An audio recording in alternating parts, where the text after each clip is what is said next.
I really love world building. It's one of my favorite things to do as a writer. It's one of my favorite things to do as a tabletop player. Just building worlds that people can enjoy just existing in is an incredible experience.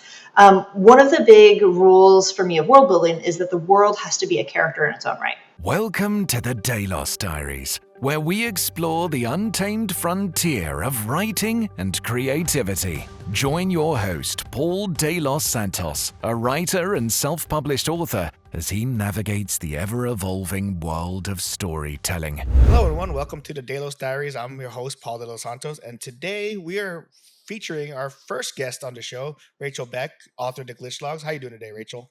I'm doing great. Thanks so much for having me on the show, Paul.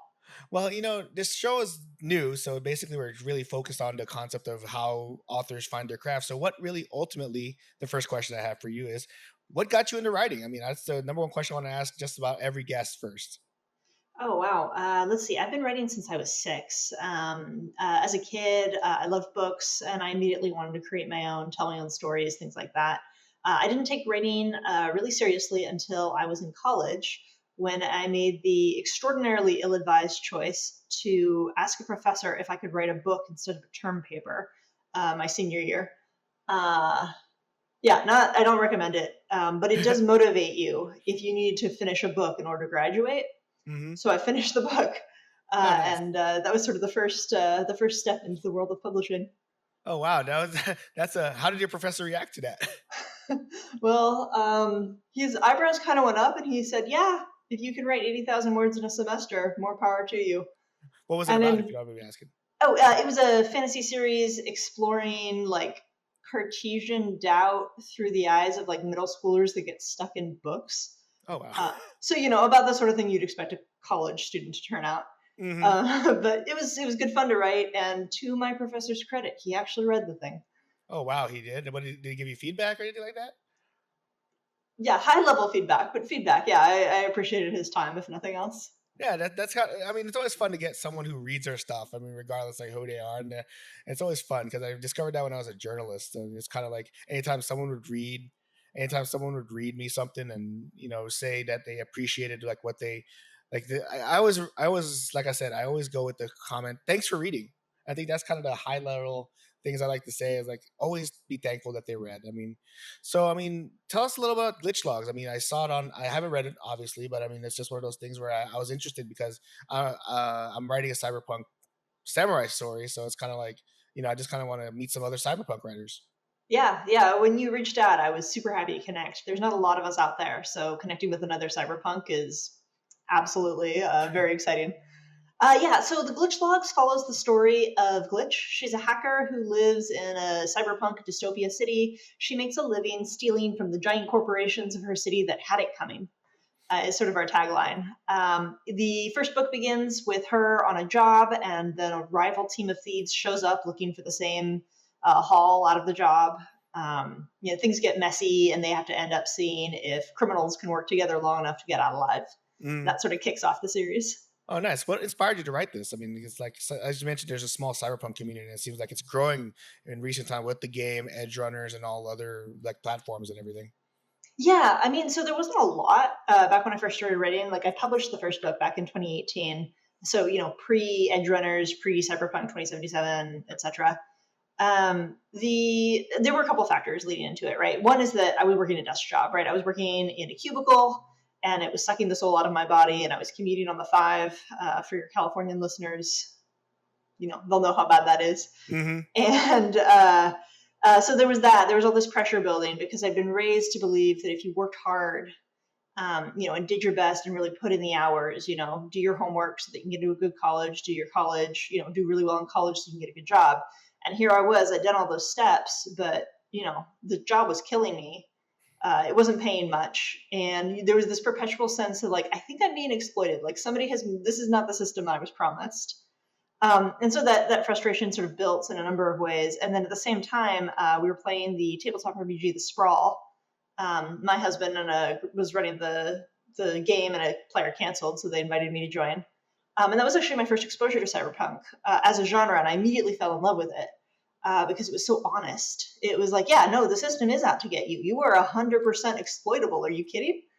And like there was a lot of like solace in that. And then I played the Shadowrun video games. I picked up Neuromancer. I picked up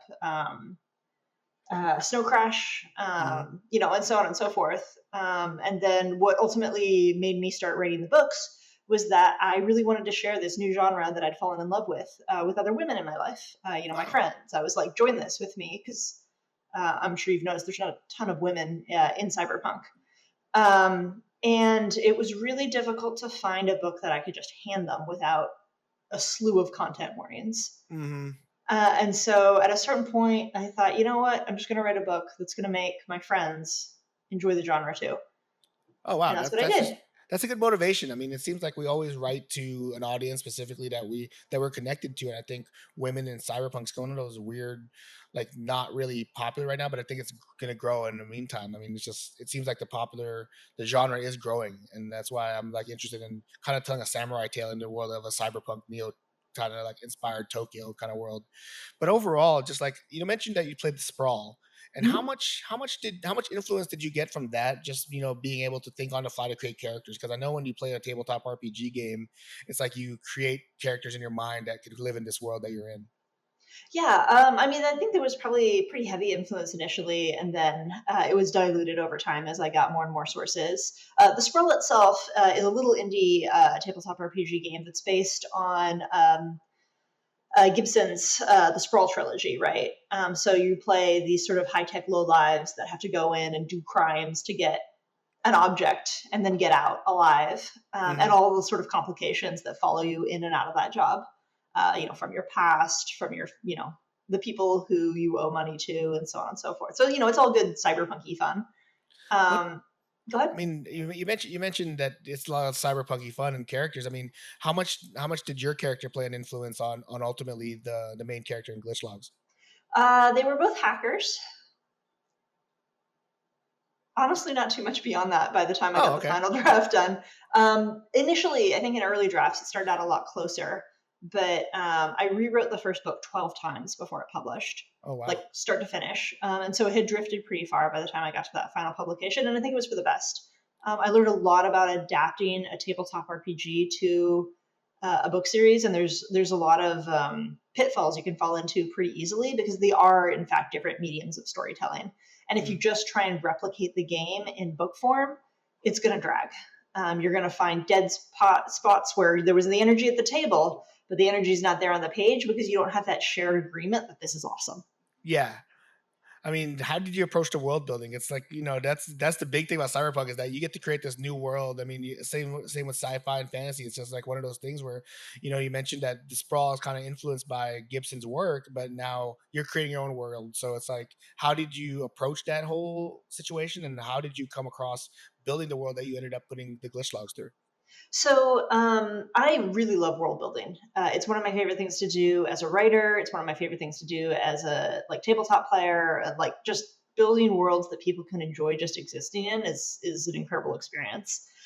One of the big rules for me of world building is that the world has to be a character in its own right. Mm. Right. So it has to have its own motivations. It has to have its own drives, its own like vulnerabilities. All the things that you would put into a well-rounded character.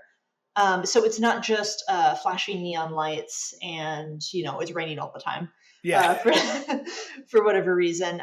It has to want something. And this is maybe getting a little too high level, but I envisioned a world where so I like to joke that the AI takeover has already happened, but it Hmm. happened in the form of really slow moving corporations instead of lightning fast computer programs. Hmm. Right? Like you have these giant systems that are corporations, and their task is to extract value out of the world, extract shareholder value.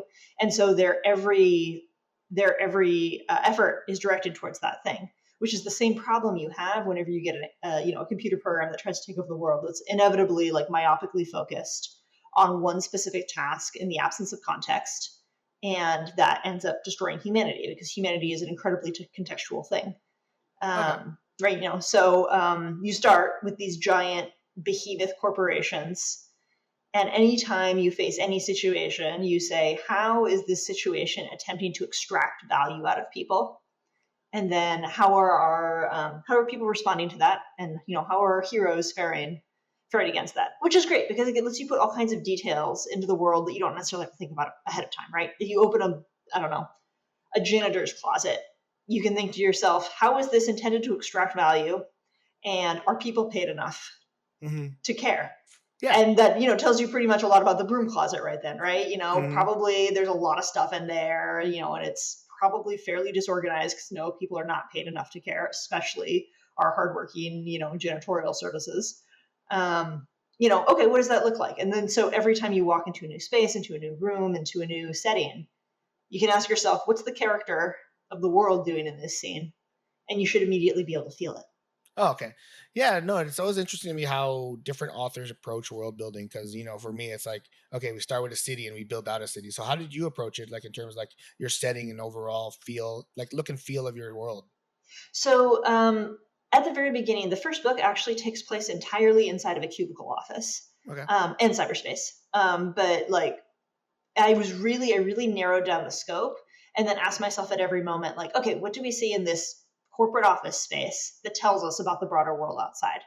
And then in the second book, we actually leave the building, we go outside, and there's things like, um, there's an abandoned underground metro system that still runs. It's called the Night Market, and it just is a market that slowly crawls around the city, in the the underbelly. It's stuff like that, just Yeah. because it's fun, it's cool. If you're writing cyberpunk and you're not a little bit in love with how damn cool it is, you're Hmm. probably doing it wrong.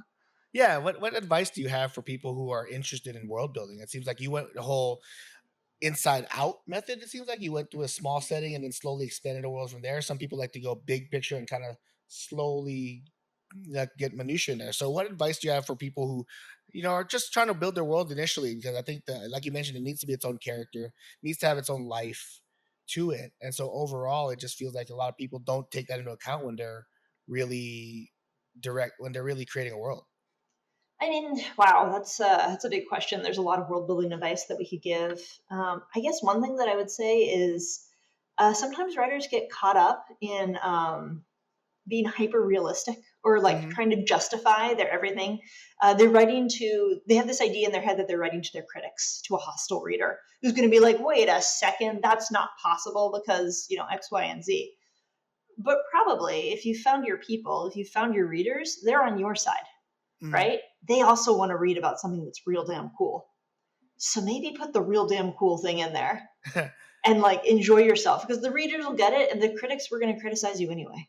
True. I mean, that seems like to be the biggest criticism. I think it's that initial fear that people have that their world isn't like well rounded enough to the point where it's like it has like a grounded nature to it. I think the whole concept of world building allows you to kind of explore like little like create these little worlds that aren't possible even. Like, Mhm. I think with cyberpunk it's one of those things where it's like fantasy but sci-fi, so you kind of fall in between there in this awkward like phase where you're like, okay, I gotta ground it in some type of reality, but I also get to put the fantasy elements. But I mean, your advice is really good in terms of just like not taking the critics too harshly, because I feel a lot of people fall into that trap. And I'm the same way. I'm like, I fall into that trap, like I'm thinking, oh, is this grounded enough? So I'm kind of in that boat.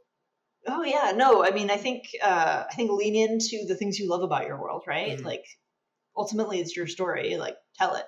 And I think especially being aware of what your sort of beliefs are in the world that you're trying to build, like and how they come through, especially with something like cyberpunk, right? Like Mhm. cyberpunk is built on so many like it's a social critique, right? Yes, it It's a is. genre that like talks about like the problems of modern society and blows them up to a scale that we can sort of look at them and examine them. And also we get to be super cool while we have that conversation. Mhm. It's great.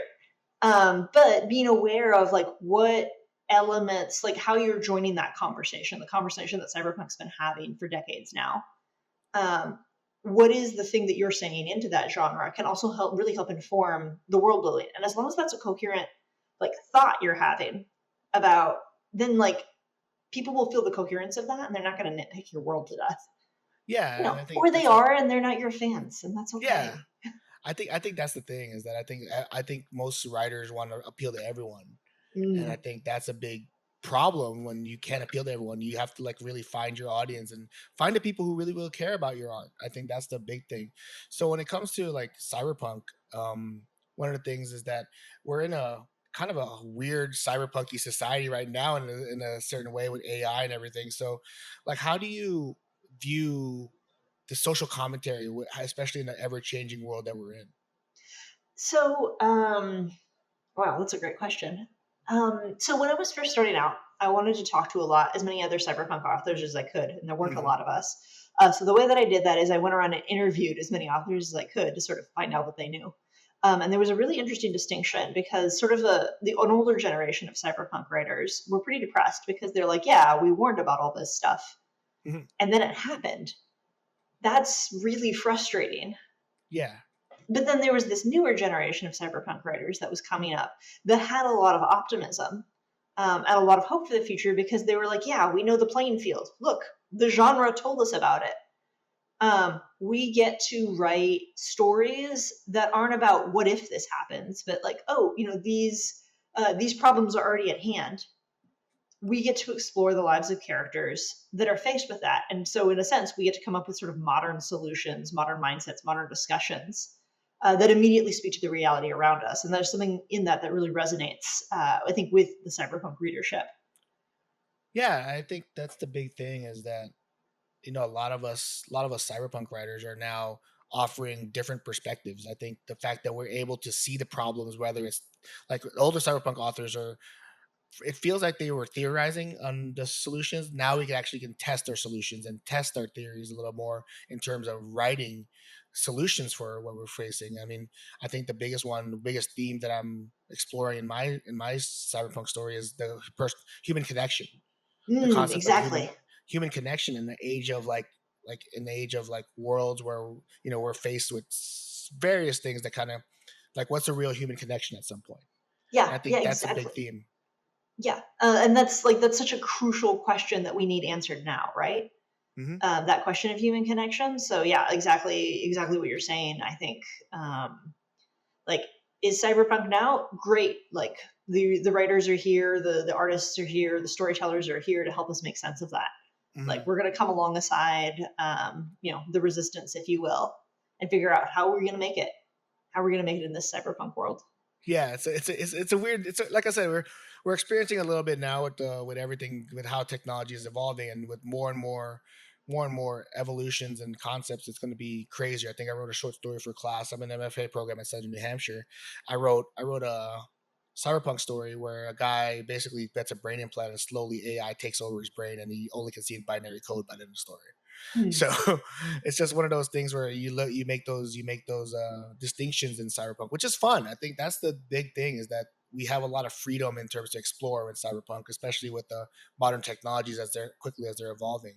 So just really changing topics, like what are some of the games that you played in terms of like in not necessarily like Cyberpunk 2077, but in terms of like you mentioned a couple other games. I mean, how did it influence you as a writer? Because I know video games are a very popular medium for a lot of cyberpunk and authors in general because it's just an interactive medium that we can interact with. Yeah. So I think I mentioned I really enjoyed the Shadowrun video Hmm. games. I thought they added. So for any listeners who might not be familiar with the genre, the Shadowrun like world is a world where it's both cyberpunk and fantasy sort of meshed really strongly. So you've got elves and ogres, with implants who are hacking and doing all the like normal cyberpunky things. Yeah. And I guess one of the things that taught me from there is just to have fun, Hmm. right? Like you don't have to take yourself 100% seriously 100% of the time.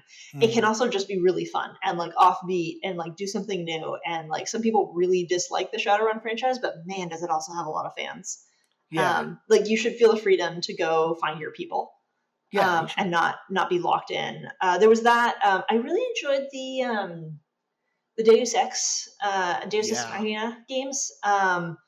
I think there's an interesting conversation to be had about whether or not it's truly cyberpunk, Hmm. but because I think cyberpunk at a certain point has to be anti-corporate, Hmm. and the protagonist, he is corporate, he's a corporate worker. He's Mm. doing jobs for them. That's your entire character is running around doing work for a corporation, and there's not really any commentary on there.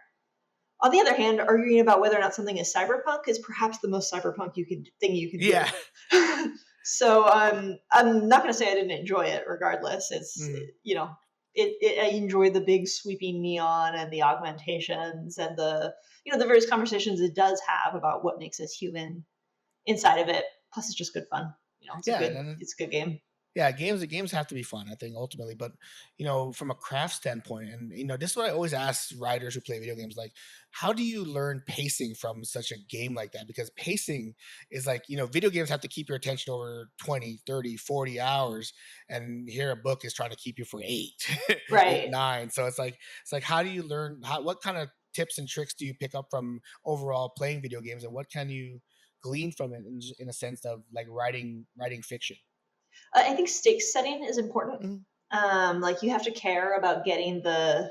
If you're not caring about the MacGuffin, you better have another good reason for why your Mhm. character is off on this adventure, right? Like, what's the personal value? What's the personal stake in this? And some games do this better and worse. Some games really rely on like, but if you get to the objective, the numbers will go, brrr, and that's good.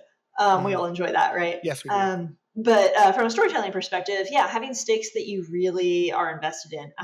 Not a cyberpunk game, probably, but the Fallout New Vegas, Yes. the opening.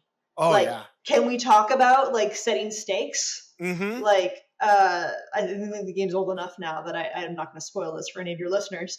But like at the very beginning of the game, you get shot in the head by an asshole. Mhm. You wake up and you're like, wow, I feel motivated. Mhm. Let's go get this guy. And Yeah, like I that remember that. carries you. It's one of my favorite games. Fallout New Vegas is incredible. It's amazing. Phenomenal storytelling, right? Mhm. Like arguably the best in the series. Don't at me. Yeah, But no, no, no, like I agree with you wholeheartedly. right? But like the stakes are set. They're personal and there's like vitriol there and like you Mhm. want to go do a thing. Yeah. That drives that story and I think we can learn that from writers. Like what gets in your gut and motivates you about this moment. So what I mean, it kinda touches on a point, like, we in video games, like, the character creation. Like, we love like, I'm not a big fan of character creation because I get overwhelmed by the options.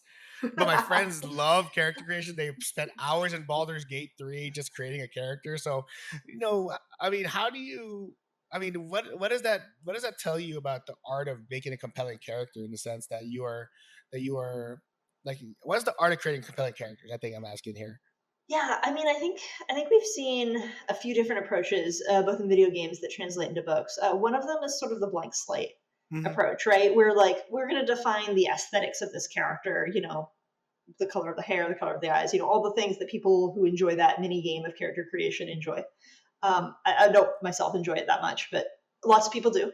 Yes. Um, and but then it's pretty much a blank slate, right? Like you can sort of in your head canon believe any number of things about this character and how it would respond to the world, but there's nothing that's going to force you. You can sort of go out and live out your whatever fantasy. Skyrim is a great example of this, right? Yes. And there are lots of games like that. Interestingly, we see the same parallel in a lot of genre fiction as well, right? Sometimes I'm trying to think of an example without calling any book out, but let's say the romance genre, like as a whole, often has protagonists that can be self inserts, right? Yes. So that people can go through and like enjoy the world of whatever that romance is in whatever Mhm. way they want to. It's by design that these characters are maybe not um, as driven or fleshed out, which isn't to say that all romance books are like that, but like many, Mhm. it exists, right? Um, Similar on the flip side, though, you get games like let's say Bioshock or Bioshock Yes. Infinite, right? Yep. Where you've got a character that you're playing, but that's not you, right? Like there was a Mhm. predefined like story and set of motivations and drives that this character like possesses. And Bioshock plays with that in like some really fun and interesting ways, right? Yes, yeah, it does. But like, or I mean, maybe you can arguably Fallout New Vegas. I need to think about this longer. Mhm. But you start out with stakes. Like Yeah. there's something that is true about the character that is like not necessarily like a blank space for you to inhabit, but rather a predefined story that Mhm. the game is interested in telling you. Would you say stakes are the primary thing for all characters? I mean, you mentioned Mm. it before. Like, do you think that's where authors should start with, is the stakes of the story? And like, many people, some authors go with writing character, focusing on characters and what motivates them and what's at stake for them, or do you place it in the world, so to speak? Or is it one of those weird things where I think stakes are the most important thing in terms of developing a compelling character? I think so.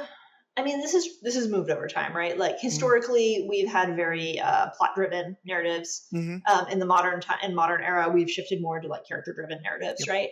I would argue that in the modern era, having a compelling character is like it's going to get you more readers if nothing else, but it's sort of more like the common practice. Yep. We want characters that we can feel connected with. So in that case, why the character wants the stakes is, Yep. I think, the more it's not the stake itself necessarily that's the most like the most defining part of that character, but Mhm. why they want that thing Yeah. that is the stakes, whatever it might be. Um, Bujold, Lois McMaster Bujold once said that whenever she's thinking about a new book, she thinks of her character and she thinks, what's the worst thing that could happen to this character based on what they love and who they are, Mhm. and then I do it to them. Yeah. And that's that can yield some really interesting results, Yeah. provided you're not telling a story which is the wish fulfillment story of the character goes out and is. I think there's definitely a place for wish fulfillment stories Mhm. in our world, right? We see this a lot in the action genre, Yep. right? Your character doesn't have to have any particular depth to them. Like even what's his name in the first in Neuromancer? Is it Case? I think so. Yeah, at any rate, that dude. Like he doesn't have a lot of personality, right? Like Mhm. he's drug addicted, but pretty much the plot picks him up and moves him along, and that's Mhm. fine. It's an interesting world to inhabit. The other characters are interesting. There's interesting ideas being discussed. All that to say is, personally, I connect more with books that are where the character really badly wants something, and the bad things have happened to them, and what are they going to do about it? But you don't have to. Like, there's a whole other world of character building that you know explore, enjoy. If that's your thing, like by all Mhm. means, go for it. Yeah, no, it seems like I think a lot of our media right now is very character driven. And I think it's just one of those things where it comes to relating to characters. I think if you relate to a character, it makes your investment in the story a lot bigger, so to Mm. speak, rather than like, because it's like I think the saying goes that you're just retelling a different story, like the same story, like in various ways.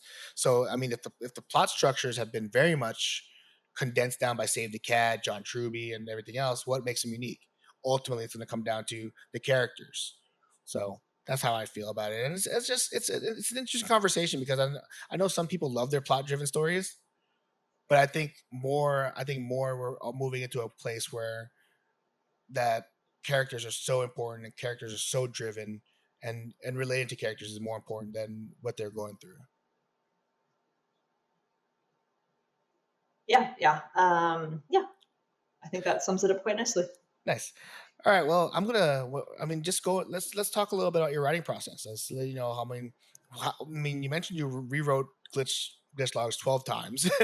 I mean, so how do you? I mean, you mentioned before we recording that you were writing a book right now that's set for March. How has that process been, and what do you do to kind of prepare yourself for that mental grind, so to speak? Because there will be times when it feels like a grind where you're literally like unmotivated to write, and you're just going to force yourself to get something on paper for at least even a little bit. So let's see. A lot of learning to write is learning about your process, right? As Hmm. an individual, no two authors, I think, are going to have the same identical process because we're all different people. For myself, one of the big things I've discovered is that what I need to do if I want to be successful in turning out work is that I have to preemptively reduce barriers of entry for myself, so that when I sit down to write, I've got that half hour, that an hour of time to work on it. I'm not spending the first 20 minutes, fumbling around wondering what I'm going to write this day. And a lot of that comes down to prep work for me. Yeah. Sometimes prep work is like one thing I like to do. I've actually got, you can't see it, but all over my desk right now, I've got note cards everywhere.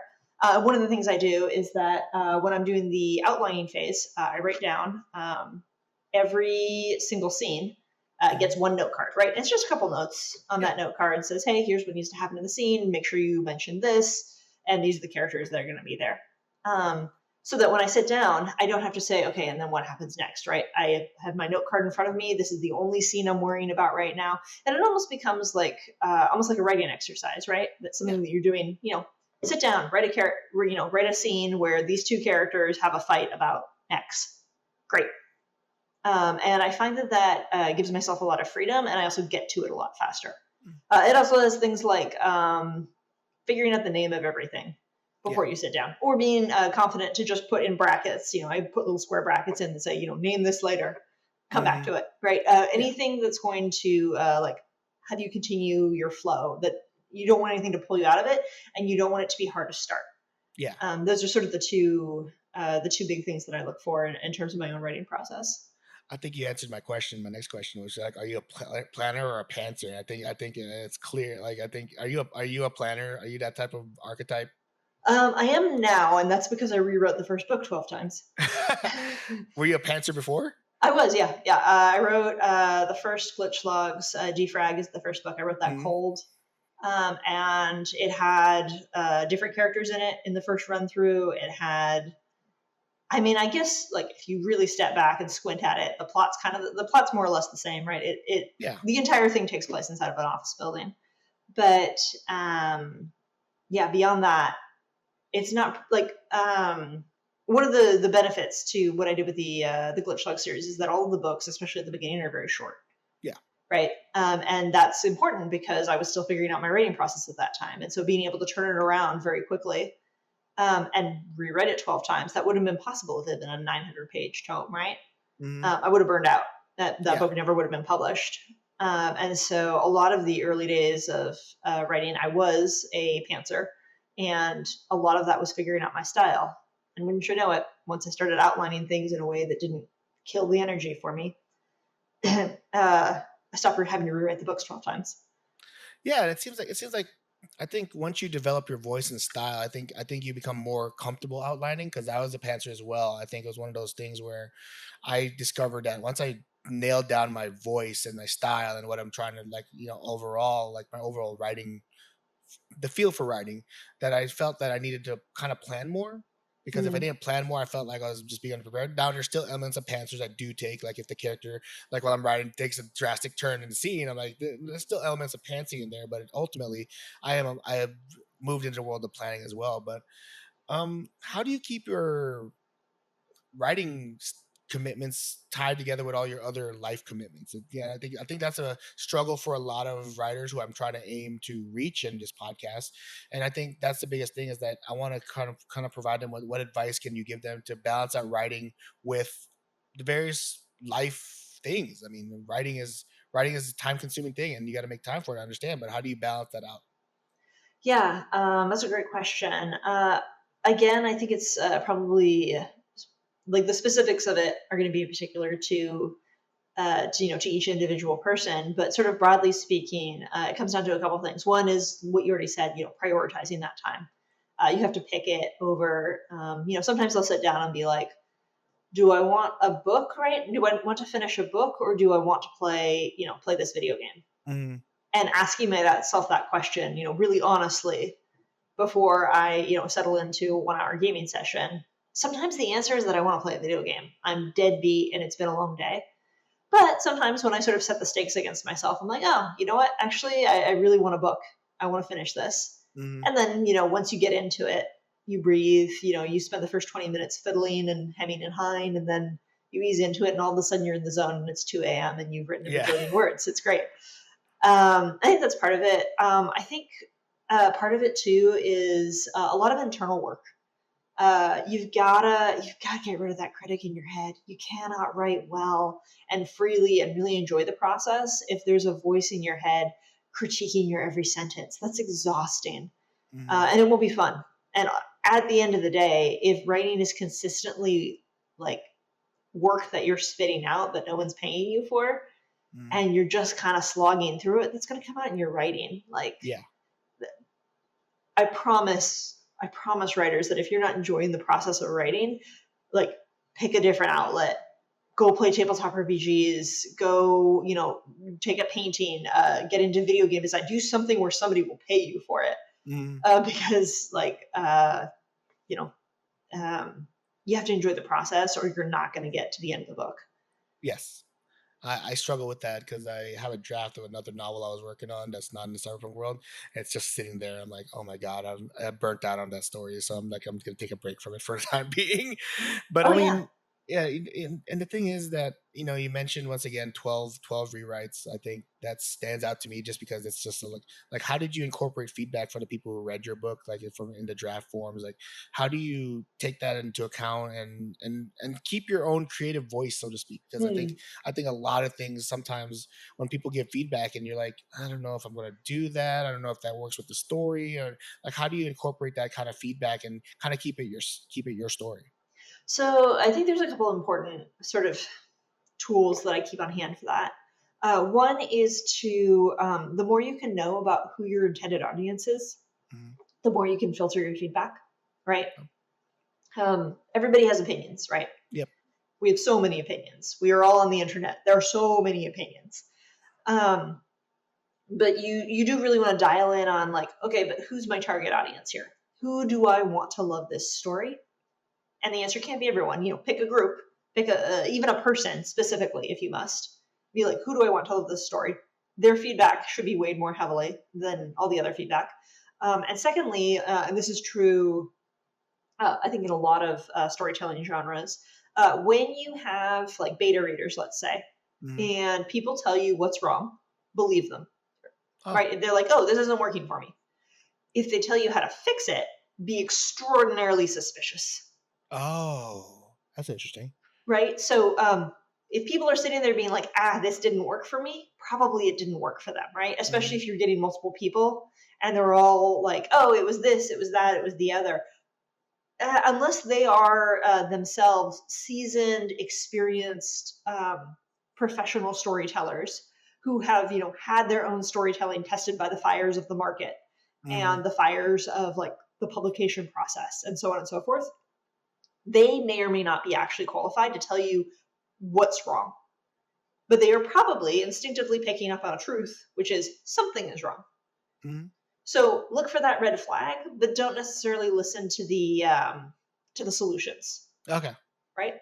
Yeah, and Um, it's good advice. I mean, because a lot of people just assume that when you get feedback, you have to use it. yeah, yeah. Well, and I had a professor that used to say, people argue more over a doghouse than a rocket ship. Yeah. Which just means, people, if it seems simple, people will have all kinds of opinions about it. But if it seems super complicated, then they'll keep it to themselves, and they won't Mhm. opine on it so much. Stories are kind of like that. We all consume media, right? Whether it's Mhm. movies, whether it's books, whether whatever. And so people feel like, oh yeah, I know this thing. I know how to do it. But being a good movie watcher or a good reader is not the same thing as being a good author, right? It's two different Mhm. skill sets. Yeah. I mean, it just feels like feedback can be overwhelming sometimes, like especially because you're like thinking to yourself, what did I do wrong? How can I fix it? All the questions. You start getting doubts in your head, I think, like a little bit. So do you silence like how do you silence some of those doubts in your head when you realize, you see like it's that vision when I was a teacher, when I would like mark up a kid's paper to be like, that's a lot of red. I'm like, it's not as bad as you think. Uh-huh. Yeah, I mean, so some of it is the confidence. Mhm. Honestly, one of the best things that ever happened for me to boost my confidence was to publish, Oh, okay. right? Because once at a certain point, once you've put the work out there and someone's responded to it and been like, yes, I love this. This is the thing that got me into cyberpunk. This Mhm. is the thing that, like, I really enjoyed that. When's the next one? Yeah. Anything like that, right? That immediately, like, that becomes immediately a way of me knowing that it worked. It Mhm. doesn't work for everybody. There are definitely people that do not care for my series, but it worked for them, and those are the people I'm going to write for, Oh, nice. right? And so, like, sometimes the doubt can stop us from publishing, but we're never going to get past that doubt until we publish. Okay. Yeah, no, I get that feeling. I think for me, just the feeling of like I could like I think it was Nicholas Cole who's one of my mentors and writing. He writes mostly nonfiction. He's writing a fiction story now, but he always says published and imperfect is better than perfect and not published. Absolutely, 100%. Well, and Yes. here's the thing, you will learn more, like any author will learn more by going through the entire publication process from start to Hmm. finish with even one book than they will by starting and abandoning 12 drafts. Yes. Right? There is something that solidifies and finalizes in you, and a confidence that grows having gone through the editing process, having gone through and like putting it out in the world. I mean, like, no, it's done. Your next book, your next idea, which you will have if you're an author, you will have another idea. I promise this is not the last good idea any author is going to have, right? Um, when you have your next good idea, it will be that much better because you finished the last one. And having that, like, if you can't get past the critics in your head and be like, great, yeah, you're right, it's awful, and the only way I'm going to get better is to publish, Hmm. right? Like, Yeah. whatever it takes you to get that out there, get it Hmm. out there. Yeah.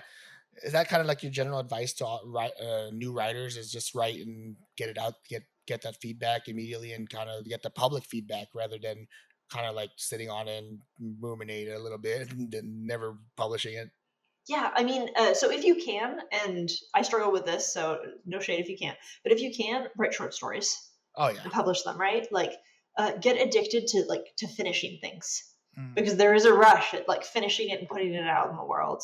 mm, Um, even before I published the glitch logs, I was still selling stories at like WonderCon and conventions and things like that. But I mm. did it in a super short form, right? I sold these like little. It was called the Dark Menagerie. I sold these little necklaces, and every necklace came with a story.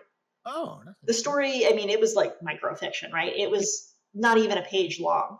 It just told a little story about this animal and what happened the night the circus burned down. People loved that, Mm, and it helped me build a lot of confidence as a writer because somebody could walk up to your table, pick it up, read it in 5 minutes or less, and then you could watch on their face what was happening. And some people would walk away, but you know what? Most people looked down and went, "Oh, I love this." mm. That's a great feeling. Not just it's a great feeling, but like that's the validation immediately. And it's a short little thing, right? If Yeah. I'd taken the time to just write an entire book, I wouldn't have been able to start building that confidence. Yeah. Yeah, I think for me with the cyberpunk story I'm writing, I think I'm going to serialize it just so I Mm, can just so I can get used to the idea of publishing, getting that feedback loop, and just overall finishing these episodes rather than full length like episodes of this of the story, and then publishing the arcs and everything like that. But that's what I'm focusing on. So it yeah. just feels like a lot of writers will struggle just with the concept of like short stories because they like, oh, they always dream of the novel. They always dream of a big book. But I agree with your advice on the short story as well. Well, I just wanted For do you have anything else to add about that? just for what it's worth, the Glitch Logs, the first book, Driefrag, was originally published chapter at a time Oh online. wow. It was free to read because I wasn't sure if anyone was still writing cyberpunk, or let alone if anyone was still reading it. Right. Hmm. But I published it a chapter at a time. I'd post on whatever social media. Hey, there's a new chapter up, and pretty much left it at that. And I started getting fan mail. Oh And wow. like once I started getting fan mail from internet strangers who took time out of their day to send me an email saying Hmm. that they liked that, I was like, all right, like we're off to the races. And that's when it became a book. Quickly on that because I know we're running out of time here, but Mhm. overall, um, do you feel that's a way to get feedback quicker than writing that full length novel is doing the chapter by chapter or episode by episode kind of method? Oh, absolutely. It's unfortunate because it's shutting down now, but like Kindle Vella Yeah. was great for that for a hot second, right? Because you could get paid to put it out chapter by chapter, and people would give you feedback, and you could still take all that feedback, adjust your book, and then publish it Hmm. after the fact. Like that's incredible, Yeah. especially when you're starting out, right? Like your first couple of books, like just get them out there, like build an audience, find out what works, find out what doesn't. Like so much of writing is also self knowledge. Yeah. I mean, it is a long journey. Well, I'm going to let you you mentioned the book is coming out in March. So I just want to let you talk about the book. I mean, just kind of, so is it part of Glitch Dogs or is it a brand new concept? It is part of the book Glitch Logs. It is book 4 in the series. Mhm. Very excited. We're finally going to get into the Glitch's past is finally going to catch up to her, and she's going to have to Oh, contend with it across this book. Very excited. Mostly new characters, that we're going to see some characters from older books make an appearance as well, and get the story rolling. I can't tell you too much more about it yet yeah, because I yeah, yeah, haven't yeah. done a title or a cover release yet. Mhm. But yeah, keep an eye on the socials. Look for it in the newsletter. I'm extremely excited for this one. So where can people find you? So I can be found under Rachel Beck on most social media platforms: Instagram, Threads, Facebook, most places. Okay. You can also go to my website, www.glitchlogs.com, and sign up for the newsletter there, or there's links to my socials there as well. Oh, awesome. Well, thank you again, Rachel, for taking time to talk to me about this, about cyberpunk and all the other various things we discussed. It was a fun discussion. I think everyone kind of can get something from it. And I'm gonna, and everything else. So I really appreciate you taking the time to talk to me, and I'm looking forward to finally reading the glitch logs. I think I'm gonna start reading it here, especially because I need more cyberpunk inspiration because I have the big book of cyberpunk, and I'm like, I've been working my way through the short stories and that. I'm like, it's a lot. So, but thank you again, and yeah, thank you. Yeah, thank you for having me on the show, Paul. No problem. Thank you again.